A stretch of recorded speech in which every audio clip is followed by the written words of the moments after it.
한국에서 충격적인 경험을 하고 돌아왔습니다. 39세 에바 브리송은 파리 외교가에서 철저한 이성주의자로 유명했던 인물인데요. 그런 그녀가 서울 출장 후 완전히 다른 사람이 되어 돌아왔다고 합니다. 프랑스 정부 외교문서에서 이례적인 변화가 일어났다는 소식도 들리는데요. 이 모든 이야기의 시작은 파리 한복판에서 벌어진 기이한 현상에서 시작됩니다. 그 전에 잠깐 1초 만에 누를 수 있는 좋아요 버튼을 꾹 눌러주시면 영상 제작에 큰 힘이 됩니다. 그럼 바로 시작하겠습니다. 저는 파리 외무부에서 한국 아시아 담당관으로 일하는 에바 브리송입니다. 프랑스 최고의 외교 아카데미를 졸업한 뒤 줄곧 냉철한 분석가로 인정받아 왔어요. 특히 제 논리적 사고력 때문에 동료들은 저를 논리의 여왕이라고 부르곤 했죠. 그런 제가 처음으로 어떤 문화현상에 대해 흔들리기 시작한 것은 지난주 시청 앞 광장에서의 일이었어요. 주말 늦은 오후 에펠탑이 내려다 보이는 그 광장에서는 K-팝 커버댄스 행사가 열리고 있었습니다. 그런 행사들은 요즘 파리에서 흔한 일이죠. 하지만 무대 옆에 설치된 한국어 부스는 제 예상을 완전히 뒤엎었어요. 10대들이 그 부스 앞에 길게 줄을 서서 기다리고 있었거든요.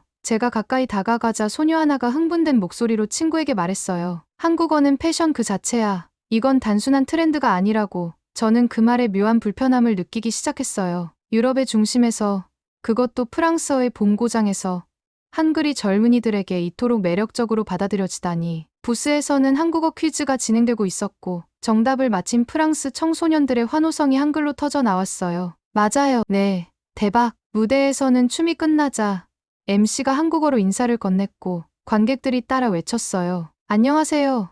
그 순간 저희 가슴속에서 뭔가가 움직이기 시작했습니다. 이건 단순한 문화적 유행일까요? 아니면 우리가 아직 이해하지 못한 무언가가 시작되고 있는 걸까요? 저는 한국어를 배우려는 아이들을 관찰했어요. 그들의 눈빛은 진지했고 열정적이었습니다. 한 소녀는 한글을 직접 써보며 어색한 발음으로 감사합니다라고 계속 연습하고 있었죠. 제가 외교 업무로 만났던 한국인들이 영어나 프랑스어를 배우는 것과는 사뭇 다른 분위기였어요. 그날 밤 제 아파트로 돌아오면서도 그 광경이 머릿속에서 지워지지 않았습니다. 유럽의 젊은이들이 이토록 진지하게 아시아 언어를 배우려 한다는 사실, 특히 한국어라니. 저는 이것이 단순한 K-팝의 여파라고 생각하려 했어요. 하지만 어쩐지 그보다 훨씬 더 근본적인 무언가가 시작되고 있는 느낌이 들었습니다. 다음 날 출근하자마자 저는 한국 관련 문화 보고서들을 다시 꺼내 들었어요. 숫자들은 제가 무시하려 했던 현실을 정확히 보여주고 있었습니다. 유럽 전역에서 한국어 학습자 수가 급증하고 있었고 특히 프랑스에서는 최근 3년간 300% 이상 증가했다는 통계가 있었죠. 제가 느낀 그 불편함은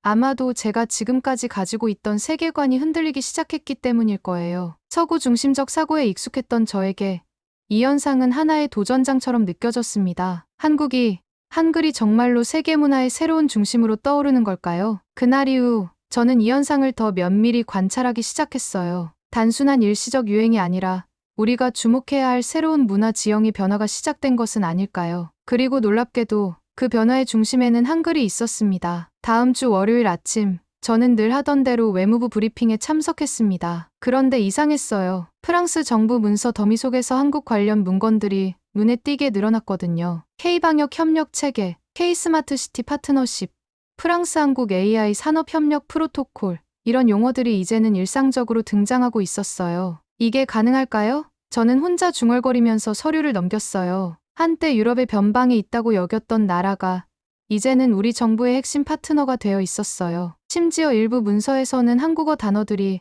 아예 영어나 프랑스어 번역 없이 그대로 사용되고 있었죠. 항상 한글이라고 불러야 합니다. 이건 한국의 자부심이니까요. 각주까지 달려 있었어요. 브리핑 도중 장피에르 르페브르 보좌관이 말을 꺼냈습니다. 한국은 더 이상 변두리가 아닙니다. 실제로 우리가 다루는 전략적 의제 중 상당수에서 한국이 중심에 있어요. 일시적 한류일 뿐이에요. 저는 거의 반사적으로 반박했습니다. 트렌드는 지나가기 마련이죠. 르페브르가 의미심장한 미소를 지었어요. 브리송 담당관, 우리가 일시적이라고 했던 것들이 이제는 영구적인 현실이 되어 있지 않나요? 한국의 소프트 파워는 문화를 넘어서고 있어요. 그는 최근 통계를 꺼내 보여줬어요. 2023년 기준으로 프랑스에서 한국어를 배우는 학생 수가 10년 전보다 10배 증가했다는 자료였죠. 그리고 더 놀라운 것은 이 학생들 중 4%가 외교, 국제 비즈니스, 기술 분야를 전공하는 이들이라는 사실이었어요. 한국은 기후변화 대응, 디지털 전환, 보건안보 등 주요 글로벌 어젠다에서 점점 더 중요해지고 있습니다.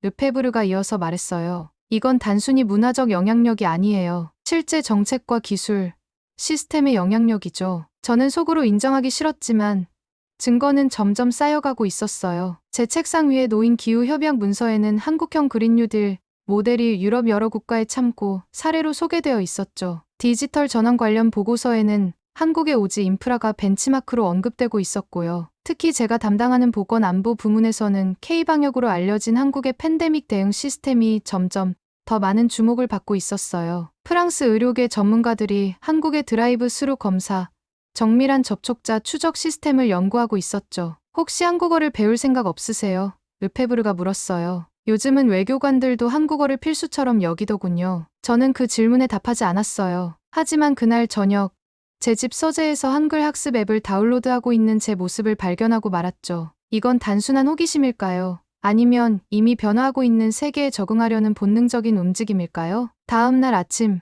출근하자마자 받은 이메일 제목이 Korean Language Training for Diplomats였어요. 외무부가 공식적으로 한국어 기초교육 프로그램을 시작한다는 공지였죠. 제가 무시하려 했던 현실이 이미 제 업무의 일부가 되어 있었습니다. 런던 출장 일정은 원래 영국 프랑스 외교 협력 회의를 위한 것이었어요. 하지만 제게는 개인적인 목적이 하나 더 있었죠. 옥스퍼드 대학의 새로 생긴 한국어학부를 방문하는 것이었습니다. 옥스퍼드의 오래된 석조 건물 사이를 걷다가 한글로 한국학과라고 적힌 현판을 보고 잠시 멈춰섰어요. 800년 역사의 이 대학에서 한글이 이렇게 당당하게 자리 잡고 있다니. 제 머릿속의 세계 지도가 다시 한번 재편되는 느낌이었죠. 강의실 문을 열자 놀라운 광경이 펼쳐졌어요. 금발의 영국 학생들이 한글을 읽고 있었죠. 교수가 칠판에 쓴 한글 문장을 학생들이 큰 소리로 따라 읽었어요. 한글은 세계에서 가장 과학적인 문자입니다. 한글은 라틴어보다 훨씬 논리적이에요. 에밀이라는 학생이 말했어요. 그리고 감정 표현도 더 세밀하죠.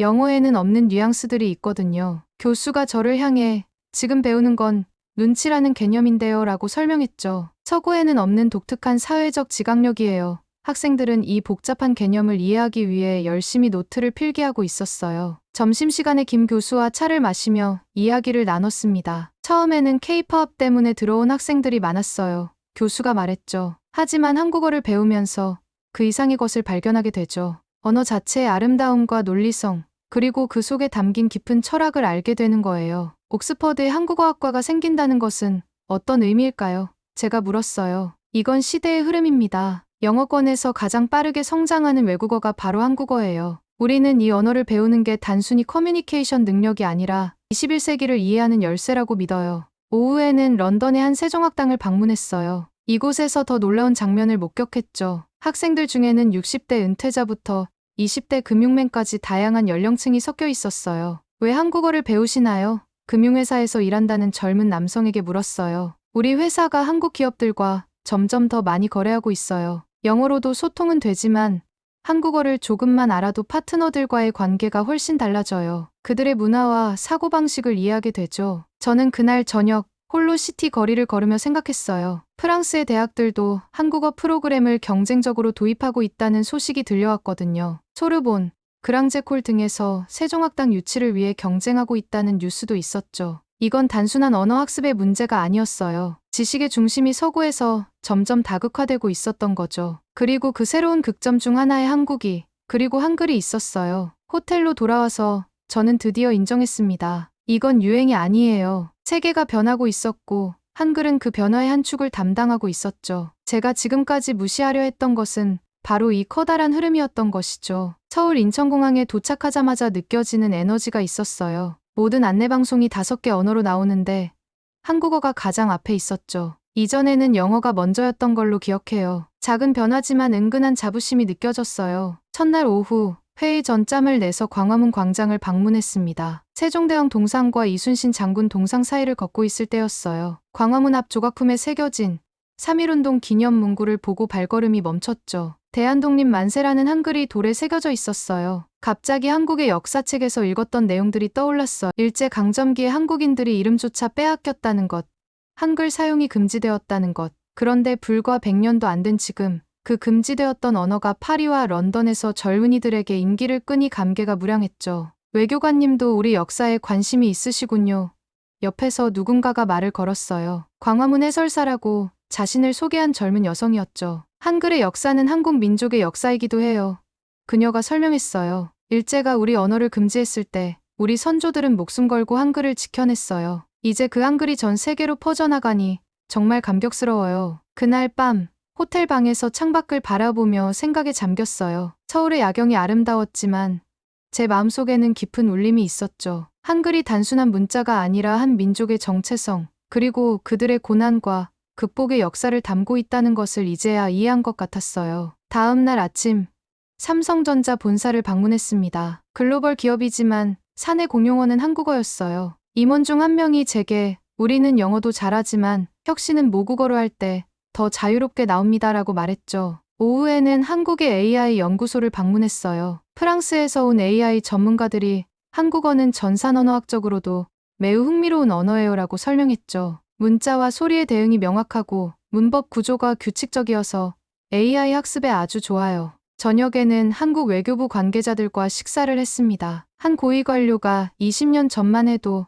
한국어로 외교를 한다는 건 상상하기 어려웠어요. 하지만 지금은 달라졌죠. 한국어가 그 자체로 소프트 파워가 되었어요 라고 말했어요. 그 순간 저는 깨달았어요. 한국이 이룬 변화의 본질을요. 반세기도 안 되는 기간의 공업화, 민주화, 정보화를 모두 성취하고 그 과정에서 자국의 언어와 문화를 잃지 않았다는 것. 오히려 그것들을 세계 무대의 새로운 자산으로 만들었다는 것이죠. 호텔로 돌아오는 차 안에서 운전기사님이 한국 가요를 틀었어요. 모르는 노래였지만 한글 가사가 낯설지 않게 들렸어요. 창밖으로 보이는 서울의 밤거리는 한자가 사라지고 한글이 가득했고 그 한글들이 밤하늘을 밝히고 있었죠. 그날 밤 저는 처음으로 한글로 일기를 써봤어요. 아주 짧고 서투른 문장이었지만 손끝에서 나온 그 문자들은 이상하게 따뜻했습니다. 마치 어떤 커다란 이야기의 일부가 된 것 같은 느낌이었죠. 서울에서의 4일째, 제 스케줄은 한국의 기술 기업들과의 회의로 가득 차 있었어요. 삼성전자 지전 본사에서 열린 회의는 특히 인상적이었죠. 발표 자료는 모두 한국어로 준비되어 있었고 통역사가 불어로 번역해주는 형식이었어요. 한국 기업들이 이제는 통역에 의존하지 않고 직접 외국 관계자들에게 한국어로 설명하는 경우가 늘고 있어요. 통역사가 귀띔했어요. 특히 기술 분야에서는 한국어 전문 용어가 점점 국제적으로 통용되고 있거든요. 네이버 본사에서 만난 프랑스 출신 AI 전문가 피에르 그랑은 제게 놀라운 이야기를 들려줬어요. 한국어는 정보과학적으로도 매우 이상적인 언어입니다. 형태소 분석이 명확하고 의미 중의성이 상대적으로 적죠. AI 모델을 학습시킬 때 한국어 데이터는 굉장히 좋은 결과를 보여줘요. 카이스트에서는 더 흥미로운 연구를 접했어요. 디지털 시대에 가장 적합한 문자가 한글이라는 연구 결과가 나왔어요. 이 대학의 한 교수가 설명했죠. 입력 효율성, 가독성, 저장 용량 등 모든 면에서 최고 수준이에요. 특히 인상적이었던 것은 프랑스 기업들이 한국 시장에 진출하면서 현지 직원들의 한국어 능력에 놀라워한다는 이야기였어요. 우리 파리 본사 직원들이 한국 지사에 오면 깜짝 놀라요. 유럽 IT 기업의 매니저가 말했죠. 여기 직원들이 영어도 잘하지만 복잡한 기술적 논의는 한국어로 할 때 더 깊이 있게 진행된다는 걸 깨닫거든요. 점심시간에 카페에서 한국 IT 스타트업 CEO들과 커피를 마시며 이야기를 나눴어요. 한 CEO가 요즘 프랑스 IT 회사들이 한글 데이터셋을 사용하기 시작했다고 들었어요 라고 물었죠. 제가 놀란 표정을 짓자 그가 웃으며 설명했어요. 한글은 글자 하나하나가 체계적으로 만들어진 과학적인 문자잖아요. 그래서 AI가 언어 패턴을 학습하기에 아주 좋죠. 프랑스 연구소들이 이걸 알아채기 시작한 거예요. 오후에는 한국 정부의 디지털 플랫폼 정부 프로젝트에 대한 브리핑을 들었어요. 모든 행정 서비스가 디지털화되어 있었고 놀랍게도 이 모든 것이 한국어로 구동되고 있었죠. 처음에는 영어 버전도 만들어야 하나 고민했어요. 담당 공무원이 설명했어요. 하지만 한국어판의 사용성이 너무 좋아서 해외 교민들도 한국어판을 선호하더라고요. 번역에 한계가 있어서죠. 저녁 시간, 홍대 근처 회식에 초대받았어요. 젊은 개발자들과 함께 삼겹살을 먹으면서 그들이 한국어로 코딩하는 이야기를 들었죠. 변수명도 한글로 써요.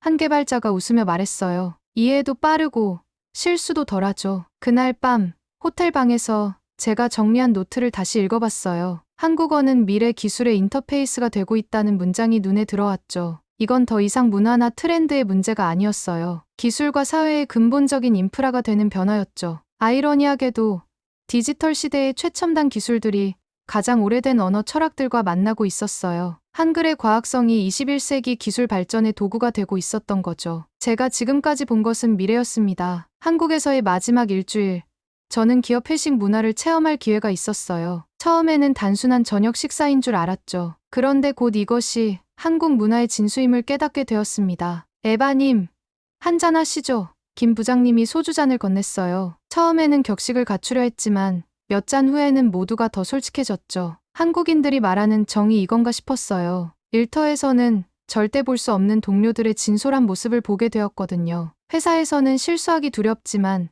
회식에서는 서로를 이해하게 돼요.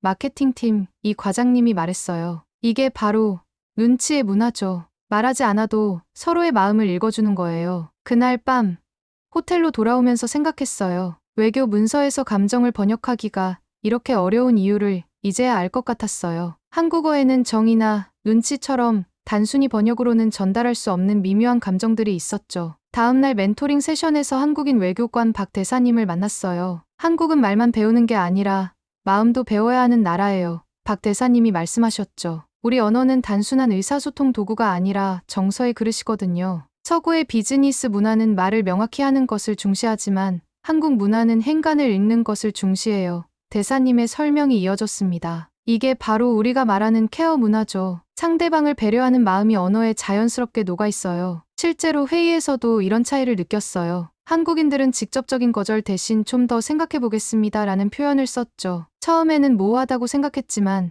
이것도 상대방의 체면을 지켜주려는 배려라는 걸 알게 되었어요. 점심시간에 한국문화 컨설턴트 정 부사장님과 이야기를 나눴어요. 최근 유럽 조직문화 교과서에 눈치와 정이 등장하고 있어요. 정 부사장님이 놀라운 소식을 전했죠. 글로벌 기업들이 한국의 조직문화에서 정서적 지능 EQ 교육에 도움이 되는 개념들을 찾아내고 있어요. 진짜요? 제가 놀라서 물었어요. 네, 특히 케어 문화가 주목받고 있어요. 상사가 부하 직원을 챙기고 동료들이 서로를 생각하는 문화 말이에요. 서구 기업들이 이 개념을 자기들 방식으로 재해석하고 있죠. 저녁에는 서울의 한 카페에서 젊은 한국인 친구들과 수다를 떨었어요. 그들은 핵인싸, TMI, 갓생 같은 신조어들을 설명해줬는데 이 단어들도 단순한 슬랭이 아니라 새로운 세대의 정서를 담고 있었죠. 우리 세대는 공감을 아주 중요하게 생각해요.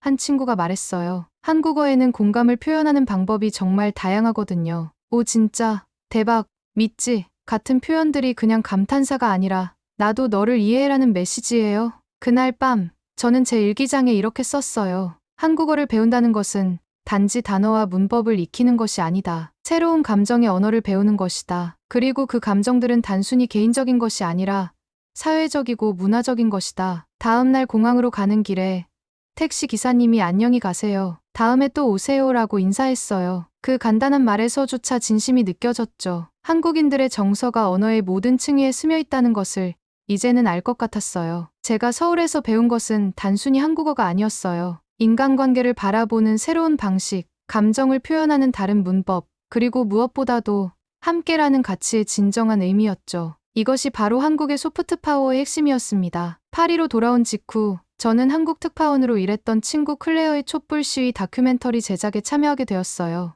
2016년에서 2017년의 촛불 시위 영상들을 보면서 저는 충격을 받았죠. 이건 혁명인가요?